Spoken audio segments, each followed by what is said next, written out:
40,000 लाइए, घर लेकर जाइए। एक और चीज़ जो मुझे पहली बार मुझे देखने को मिली और मुझे अच्छा भी लगा, अगर आप फोटोज़ वीडियो में देख के इसे जज कर रहे हो तो एक बार मेरी बात मानो, नज़दीकी टीवीएस शोरूम जाओ और एक बार इन पर्सन देखो। सीट तो काफ़ी कंफर्टेबल है, कुशनिंग काफ़ी बेहतरीन है इसकी। मैं 5'8" हूँ तो मैं तो काफ़ी कंफर्टेबली से राइड कर पा रहा हूँ। पहले जो RR 310 आती थी उससे ये ज़्यादा पावर प्रोड्यूस करती है, ज़्यादा टॉर्क प्रोड्यूस करती है। पर हाँ, जब आप बाइक खरीदो तो इलेक्ट्रॉनिक्स ले लो, क्योंकि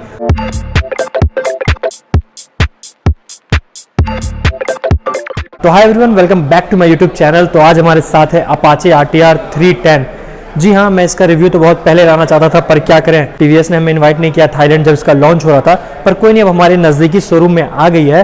तो आज इस वीडियो में हम हर एक चीज़ देखने वाले हैं।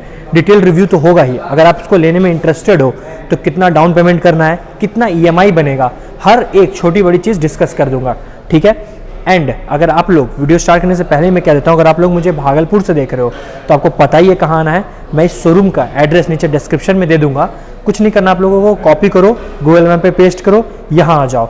तो चलिए अब फिर वीडियो स्टार्ट करते हैं। हर एक चीज़ छोटी बड़ी जैसे मैंने कहा, हर एक चीज़ डिस्कस करते हैं। सबसे पहले अगर मैं इसके लुक्स की बात करूँ तो टू बी ऑनेस्ट, जब ये बाइक लॉन्च हुई थी, जो इसकी फ़ोटो वीडियोज़ नेट पर आए थे, तो मुझे उस समय तो ये कुछ समझ नहीं आया खास। पर जब मैंने इसे इन पर्सन देखा तो ये काफ़ी अपीलिंग लग रही है, काफ़ी एग्रेसिव लगती है देखने में, काफ़ी बल्कि एकदम स्पोर्टी एकदम लुक आता है इसके साथ। अगर आप फोटोज़ वीडियो में देख के इसे जज कर रहे हो तो एक बार मेरी बात मानो, नज़दीकी टीवीएस शोरूम जाओ और एक बार इन पर्सन देखो। ट्रस्ट मी, आपको फोटो वीडियो से ज़्यादा बेहतर, ज़्यादा अच्छी लगेगी। तो चलिए अब बाइक की फ्रंट से सब कुछ एकदम ब्रेकडाउन हम स्टार्ट करते हैं, ठीक है। फ्रंट में यहाँ पे डायनेमिक हेडलाइट्स आपको देखने को मिलता है। अब ये डायनेमिक क्या है वो मैं आपको बताता हूँ। अगर आप इसे दिन में चला रहे हो तो अपने हिसाब से, अगर जो 5 इंच की TFT डिस्प्ले है उस पर जो लाइट पड़ेगी उसके अकॉर्डिंग इसकी लाइट्स निकलती है। अगर आप दिन में चला रहे हो तो जो DRLs है वो उतने ज़्यादा मतलब शार्प नहीं होंगे, या हेडलाइट्स उतने ज़्यादा शार्प नहीं होगी। पर अगर आप नाइट राइड करोगे तो लाइट्स शार्प होती जाएंगी। ये है इसके डायनेमिक LED हेडलाइट्स, ठीक है। एंड अगर मैं उसके नीचे बात करूँ, 41 इंच का गोल्डन प्रीमियम USD फॉग देखने को मिल जाता है। एंड जो इसका बेस वेरिएंट है उसमें तो ये एडजस्टेबल नहीं आती है, अपना एक किट आती है, वो मैं आपको वीडियो में आगे बताऊंगा कि इसमें बेसिकली 2 तरह की किट होती है, डायनेमिक और डायनेमिक प्रो। उसके साथ क्या क्या फीचर्स आते हैं, जैसे एक फीचर्स तो ये है, आपकी जो ये सस्पेंशन है वो एडजस्टेबल हो जाएगी। तो वो जब मैं किट की बात करूंगा तो एकदम बिल्कुल अच्छे से आपको ब्रेक डाउन करके बताऊंगा। चलिए, अगर मैं इसकी ब्रेक्स की बात करूं तो हमें 300 mm का पेडल डिस्क ब्रेक देखने को मिलता है फ्रंट में। एंड अगर रेयर की बात करूं तो वही 240 mm का देखने को मिलता है। ये जो आप येलो देख रहे हो ये इसका सिग्नेचर कलर भी है, पर ना ये येलो थोड़ा अलग येलो है। अलग येलो इन द सेंस, ये जो येलो है इसमें ये मिक्सचर ऑफ ग्रीन है, थोड़ा ग्रीन क्रिस्टल्स इसमें डाले गए हैं, जिस वजह से ना ये बाकी जो येलोज है, पहले भी अपाचे 160 में एक येलो कलर आती थी, ये बिल्कुल वैसी नहीं है, ये बिल्कुल प्रीमियम लगती है। ट्रस्ट में, मैं आपको पहले भी बोल रहा हूँ, फोटोज वीडियोस पे विश्वास मत करो, आप इन पर्सन विजिट करके अपाचे को देखो, टेस्ट राइड करके देखो, आपको बिल्कुल अलग फील होने वाला है। इनफैक्ट कलर्स भी आंख से जो मुझे दिख रहे हैं मुझे लग भी नहीं रहा होगा, मैं आपको कैमरा से जस्टिस कर पा रहा हूँ। डायनेमिक हेडलैम्प तो मैंने आपको बताया ही। अब चलिए मैं DRLs का बताता हूँ। इसमें क्या है ना, इस बार जो हमें अंदर में फीचर मिला है, आप जो DRLs है खुद से ऑन या ऑफ भी कर सकते हो। ये एक नया अपडेट मुझे देखने को मिला। अब इंडिकेटर की मैं क्या ही बात करूँ, वही LED इंडिकेटर्स हमें देखने को मिलते हैं। अब तो ये तो जैसे स्टैंडर्ड चीज़ है, जितनी भी नई बाइक्स आ रही हैं सब में हमें LED इंडिकेटर्स देखने को मिल जाते हैं। अगर मैं इसके हैंडल की बात करूँ तो हमें एक बुल हॉर्न की तरह का डिज़ाइन देखने को मिलता है। जब अभी जिस समय मैं इसे बैठा हूँ, हैंडल ग्रैब कर रहा हूँ, तो काफ़ी अपीलिंग लग रही है। एंड एक चीज़ मैं आप लोगों को बताना चाहूँगा कि जो उसकी फिट एंड फिनिश है, ट्रस्ट मी, बहुत बेहतरीन है, बहुत बेहतरीन।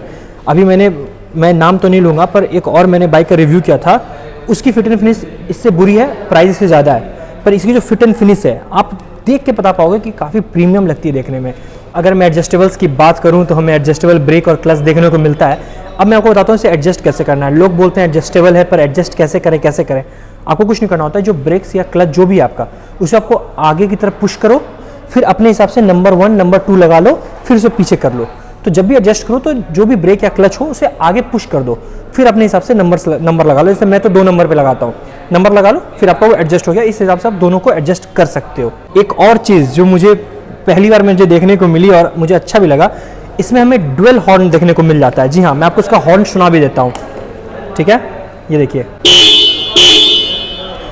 देखा, काफ़ी ज़्यादा आवाज़ है इसमें। मतलब रोड पर तो अगर आप बजाओगे तो एक अटेंशन की तरह तो आपको लोग मुड़ के देखेंगे ही कि भाई कौन हॉर्न बजा रहा है। तो चलिए अब हम इसके डिस्प्ले की बात करते हैं। हमें 5 इंच का TFT डिस्प्ले देखने को मिल जाता है। चलिए मैं आपको इसका सब कुछ ऑन करके दिखाता हूँ।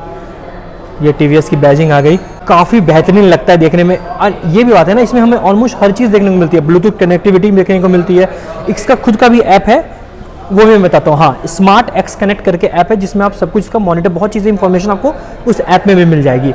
एंड अगर मैं इसके मेनू की बात करूँ तो देखिए, अब मैं दिखाता हूँ आपको। हाँ, अगर मैं मोड्स की बात करूँ तो हमें देखिए राइड मोड देखने को मिलता है, ट्रिप। अब राइड मोड्स के अंदर मैं जाऊँ तो देखिए मैं अर्बन, जिस पर अब ये सेट है, rain, sport, track, super moto. चलिए अब मैं आपको बताता हूँ ये सुपर मोटो क्या है। बेसिकली क्या है, जब आप सुपर मोटो में चलाओगे तो आपकी ट्रैक्शन कंट्रोल गायब हो जाएगी, एबीएस थोड़ा कम काम करने लगेगा। ये है आपका एकदम रफ एंड टफ ड्राइविंग में आप इसे यूज कर सकते हो, ठीक है। उसी तरह होती है, अब जब जैसे रेन मोड करोगे तो एबीएस और ज़्यादा हो जाएगा, ट्रैक्शन कंट्रोल हो जाएगा, सड़क पकड़ कर चलेगी गाड़ी।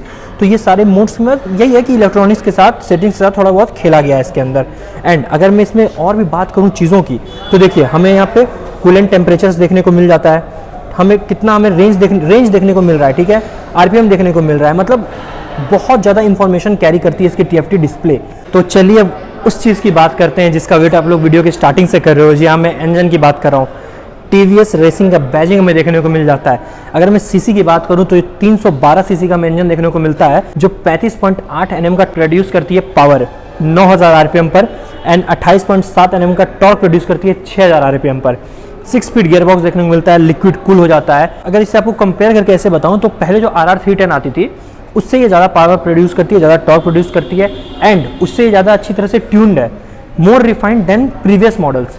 इंजन तो ये सेम यूज़ करती है RR 310 वाला ही, लेकिन उससे ज़्यादा रिफाइंड, उससे ज़्यादा ट्यून्ड है, पावर भी ज़्यादा प्रोड्यूस कर रही है। एंड अगर मैं इसी की बात करूँ तो यहाँ पे हमें आउल देखने को मिलता है, इस पर डू नॉट ब्लॉक लिखा रहता है। इसका कहने का मतलब है कि आपका ग्राउंड क्लियरेंस ये कम नहीं कर रहा। चलिए ठीक है, जब ग्राउंड क्लियरेंस की बात उठी हुई है तो मैं आपको एक और चीज़ बता देता हूँ। अगर मैं इसके सीट हाइट की बात करूँ तो 800 mm का हमें सीट हाइट देखने को मिल जाता है, जो मैं 5'8" हूँ तो मैं तो काफ़ी कंफर्टेबली से राइड कर पा रहा हूँ। वेट की बात करूँ तो 168 kgs है, मतलब ना ज़्यादा लाइटर साइड पे ना ज़्यादा हेवियर साइड पे, मैन्यूवर करने में बहुत आसानी होने वाली है। एंड काफ़ी बल्कि फील होती है, काफ़ी अच्छी लगती है, स्पोर्टी नेचर लगती है। लगता है कि मतलब आप एक जोन में आते हो जब इसके हैंडल बार्स को पकड़ रहा हूँ मैं, तो एक जोन में आ रहा हूँ, ठीक है। एंड अगर मैं ग्राउंड क्लियरेंस की बात करूँ, 183 का हमें ग्राउंड क्लियरेंस देखने को मिलता है, जो इंडियन रोड्स के हिसाब से काफ़ी बेहतरीन है। एंड वही मैं कह रहा था कि जो काउल है, ठीक है, आपको देख के लगेगा कि आपकी ग्राउंड क्लियरेंस ब्लॉक कर रही है, पर ऐसा है नहीं। उसे काउंट करने के बाद ये 183 बोला है, तो ये काफ़ी अच्छी ग्राउंड क्लियरेंस है इंडियन रोड्स के हिसाब से। अगर मैं टायर्स की बात करूँ तो हमें मिशलिन का टायर देखने को मिल जाता है। हालांकि सिर्फ इसकी बात नहीं है, हाल फिलहाल जितनी भी बाइक्स लॉन्च हो रही है वो टायर्स वगैरह में तो कंप्रोमाइज़ नहीं कर रहे हैं। हमें रिफ्लेक्टर देखने को मिल जाता है, कवर देखने को मिल जाता है, जो और एक और चीज़ों में आपको बताना चाहता हूँ, जो इसकी फाइबर है जो भी है ना, ये वीक नहीं है यार, मतलब बहुत प्रीमियम टच देती है बहुत, और फील करने में आपको लगता है कि नहीं ये सॉलिड प्लास्टिक से बनी है। ऐसा नहीं है कि मतलब थोड़ा लुचपुच टाइप हो, नहीं, लिटरली दे आर गुड। चलिए एक चीज़ तो मैं बोलना ही भूल गया, फ्यूल टैंक कैपेसिटी।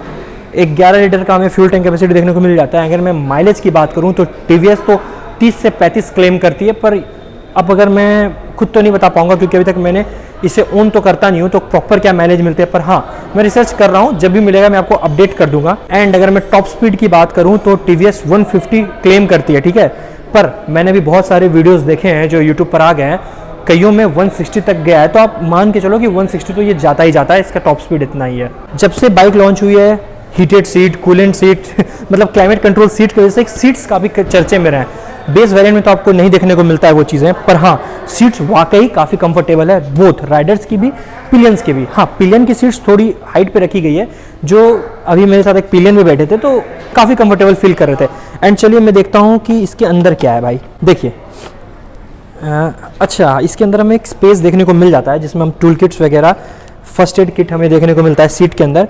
और देखिए थोड़ा सा स्पेस हमें देखने को मिलता है, हो सकता है इसके अंदर आप कुछ डॉक्यूमेंट्स वगैरह भी रख सकें अगर कुछ इमरजेंसी आपको डॉक्यूमेंट्स हो। एंड सीट तो काफ़ी कंफर्टेबल है, कुशनिंग काफ़ी बेहतरीन है इसकी, एंड इसे लगाना कुछ नहीं है, ईजिली इसे लगा देना है रख कर। तो चलिए बाइक के रेयर साइड की बात करते हैं। हमें एडजस्टेबल मोनोशॉक सस्पेंशन देखने को मिल जाता है। एंड अगर मैं रेयर की बात करूँ, अगर मैं पीछे का आपको टेल लाइट वगैरह दिखाऊँ, आप जो ये टेल लाइट का सेटअप देख रहे हो, आपको कुछ ध्यान में आ रहा है? जी हाँ, मैं हर्षवर्णा की बात कर रहा हूँ। सेम टू सेम ऐसा ही हमें हर्षवर्णा में देखने को मिलता है। हॉर्स शू टाइप की आपको शेप देखने को मिलेगी। हाँ, यहाँ पे बस कनेक्टेड नहीं है, वरना ये प्रॉपर ना घोड़े की नाल जैसे इसे डिज़ाइन किया गया है। मैं रेयर साइड की तो बात आपको बता ही चुका सारी। फ्रंट में एक चीज़ रह गई हमारी, कूलेंट। कार वाला कूलेंट सिस्टम हमें देखने को मिलता है, कुछ नहीं है, यहाँ से खोलो, डालो, फ्री हो जाओ। यहाँ में रेडिएटर का ग्रिल देखने को मिल जाता है। अभी तो मुझे लग रहा है कि मैंने ऑलमोस्ट हर एक चीज़ डिस्कस कर दी है। नहीं, देखिए एग्जॉस्ट, देखिए अगर आप मेरा पर्सनली पूछोगे, मुझसे मेरा पर्सनली व्यू पूछोगे, तो मैं इस तरह के एग्जॉस्ट का काफ़ी फ़ैन नहीं हूँ, ठीक है। अभी मैं हाल में KTM में अंडर वैली देखने को मिली है, मैं more of under valley exhaust मुझे अच्छा लगता है, पर मैं इनका मजबूरी भी समझ सकता हूँ कि अंडर वैली इन्होंने ग्राउंड क्लियरेंस थोड़ा अच्छा रखना था, तो अंडर वैली एग्जॉस्ट थोड़ा ग्राउंड क्लियरेंस में तो हैम्परिंग करती, ठीक है। पर ठीक है, इसके एक फ़ायदे भी हैं कि अगर आप जब पीछे से देखोगे ना तो बहुत लीन लगती। अब एग्जॉस्ट के साथ ये थोड़ा पीछे से भी बल्कि लगती है, तो काफ़ी अच्छा लुक पीछे से निकल कर आता है। जैसा कि आप जान रहे हैं कि हमें इसमें क्रूज कंट्रोल देखने को मिलता है, पर हम कैसे करेंगे एक्सेस उसे, आइए मैं आपको दिखाता हूँ। ये जो हमारी स्विच है, ये है हमारी क्रूज कंट्रोल के लिए। कुछ नहीं करना, हमें पहले स्विच को थोड़ा प्रेस करो तो क्रूज कंट्रोल ऑन हो जाएगा। फिर आगे प्लस है, पीछे माइनस है, अपने हिसाब से आपको जितने पे भी प्लस करना है माइनस करना है। ये प्रोटर स्विच है क्रूज कंट्रोल के लिए। ये है आपका हैजार्ड के लिए, हैजार्ड स्विच है। और आपको तो पता ही है कि इस बार क्या किया इन्होंने, पहले तो इंटरनेशनल मार्केट्स में ये चीज़ें करती थी मोटरसाइकिल्स की कंपनियां कि आप हैजार्ड अगर ऑन कर दो एंड फिर आप चाबी निकाल दो, फिर भी हैजार्ड जलेगी। ये हाईवेज वगैरह पर अगर गाड़ी खराब हो गई तो ये एक बेहतरीन है, सेफ्टी इशू में डाला गया है। पहले इंटरनेशनल मार्केट्स में ये चीज़ें बहुत होती थी, अब यहाँ भी होने लगी है, जो अच्छी बात है। बंद करने के लिए आपको फिर से अपना चाबी डालो, ठीक है, गाड़ी स्टार्ट करो, फिर बटन प्रेस करो, तब ये बंद होगी। एंड अगर मैं की बात करूँ तो आप देख सकते हो कि नया डिज़ाइन का की हमें देखने को मिलता है अपाचे। पिछली जो अपाचे थे वो इस तरह की इसकी कीज़ नहीं आती थी, ये बिल्कुल न्यू डिज़ाइन है की। एंड एक और ज़रूरी इंफॉर्मेशन जो मुझे आपको बताना है, ठीक है, इस बाइक से रिलेटेड, ये कि ये जो बाइक्स है, ठीक है, इसमें जैसे हमने जब बाइक लॉन्च हुई थी हमने बहुत वीडियोस देखा था कि एडजस्टेबल हमें सस्पेंशन देखने को मिलता है, स्टॉपिंग कंट्रोल, व्हीली कंट्रोल, बहुत सारी चीज़ें, ठीक है। पर यहाँ पे एक कैच है, क्या कि हमें ना 2 किट देखने को मिलती है, डायनेमिक प्रो। ये चीज़ें, जो फीचर्स जो हैं वो किट्स के साथ आती हैं। जो डायनेमिक किट है उसका दाम 18,000 पड़ेगा आपको, और जो डायनेमिक प्रो है उसका दाम 22,000 पड़ेगा। एंड क्या क्या चीज़ें इन किट्स के अंदर आती है मैं आपको वो भी बता देता हूँ। तो जो डायनेमिक किट है जिसकी दाम 18,000 रुपये पड़ेगी, उसमें आपको आपके टायर्स में कितने हवा है आप वो मॉनिटर कर सकते हो, एडजस्टेबल आपको वो सस्पेंशन देखने को मिल जाएगा, छोटी मोटी चीज़ें। एंड अगर आपको कॉर्नरिंग ABS चाहिए, कॉर्नरिंग क्रूज कंट्रोल चाहिए, ये चीज़ें आपको डायनेमिक प्रो के साथ मिलेगी। एंड जो ये आपको है ना क्लाइमेट कंट्रोल सीट्स, जो आप देखते हो कि वीडियोस में आपने देखा ही होगा, मैंने भी देखा ही था कि क्लाइमेट कंट्रोल सीट्स है, गर्म मतलब ठंड में गर्म सीट हो जाएगी, गर्मी में ठंडा सीट हो जाएगा, तो ये सब भी ना आपको किट के साथ मिलेगी। बेस वेरिएंट में आपको कुछ नहीं मिलता, ठीक है। एंड डायनेमिक किट में आपको ब्रास कोटेड चेन्स भी देखने को मिलते हैं। तो अब जो इसकी ऑन रोड प्राइस है, ठीक है, भागलपुर में वो 3,06,000 के अराउंड आपको पड़ जाएगी। पर हाँ, जब आप बाइक खरीदो तो इलेक्ट्रॉनिक्स ले लो, क्योंकि मज़ा तो उन्हीं चीज़ों का है ना। छोटी मोटी चीज़ें हैं कि जैसे क्लाइमेट कंट्रोल वेंटिलेटेड सीट्स हैं, तो एक ही दिन 2 ही दिन यूज़ करोगे, लेकिन मज़ा तो आएगा ही। एंड हाँ, इसमें हीटिंग ग्रिप्स नहीं मिलते हैं, पर I think in future TVS इसे एज ए एसेसरीज लॉन्च कर दे तो आपको ग्रिप्स भी, हीटेड कूलिंग ग्रिप्स मिल सकते हैं। तो हर एक चीज़ तो मैंने डिस्कस कर दी। एंड हाँ, आपको लग रहा होगा कि मैं एक चीज़ भूल गया, कितना डाउन पेमेंट करना है, कितना EMI करना है। जी नहीं भूला, वो मैं वीडियो के लास्ट में आपको बताता हूँ। जो मिनिमम डाउन पेमेंट है इस बाइक का, जी हाँ, जो मिनिमम डाउन पेमेंट होगा अपाचे RTR 310 का, वो है सिर्फ और सिर्फ 40,000। 40,000 लाइए, घर लेकर जाइए। एंड जो मिनिमम EMI होगी वो आपको 5500 से 6,000 के बीच में पड़ने वाला है, ठीक है। फिर बोलता हूँ, मैं हर वीडियो में बोलता हूँ, आज भी बोल देता हूँ कि वो आपके सिविल पर डिपेंड करता है। ऐसा नहीं है कि मैंने 40,000 बोल दिया या 5500 बोल दिया उतना ही होगा, नहीं। अगर आपकी सिविल अच्छी है तो आपको कम डाउन पेमेंट भी देने को मिल सकता है, कम EMI बन सकती है। ख़राब है या बुरी है तो और भी पड़ सकता है। तो आप जब भी आइएगा टेस्ट राइड लीजिए, अपनी सिविल वगैरह चेक कराइए, फिर आपको एक प्रॉपर इन्फॉर्मेशन मिल जाएगा, ठीक है। मुझे तो लगता है कि मैंने ऑलमोस्ट हर एक चीज़ डिस्कस कर दी है। फिर भी अगर मुझसे कुछ रह जाए तो आप मुझे कमेंट सेक्शन में बताओ, मैं एक और वीडियो बनाकर ले आऊँगा। एंड हाँ, अगर आप लोग चाहते हो कि मैं इसका राइड रिव्यू लाऊँ या मैं ड्रैग रेस वगैरह लाऊं इसका 390 के साथ, तो आप मुझे कमेंट करके बताओ। मैं ड्रैग रेस हो, राइड रिव्यू हो, हर चीज़ लाने को तैयार हूँ। शर्त यही है कि आपको कमेंट करना पड़ेगा। एंड हाँ, आप लोग देख तो लेते हो, व्यूज़ तो आ जाते हैं, सब्सक्राइब नहीं करते यार, तो सब्सक्राइब करो, थोड़ी मोटिवेशन मिलती है और हो सके मैं और ज़्यादा वीडियो ला सकूँ।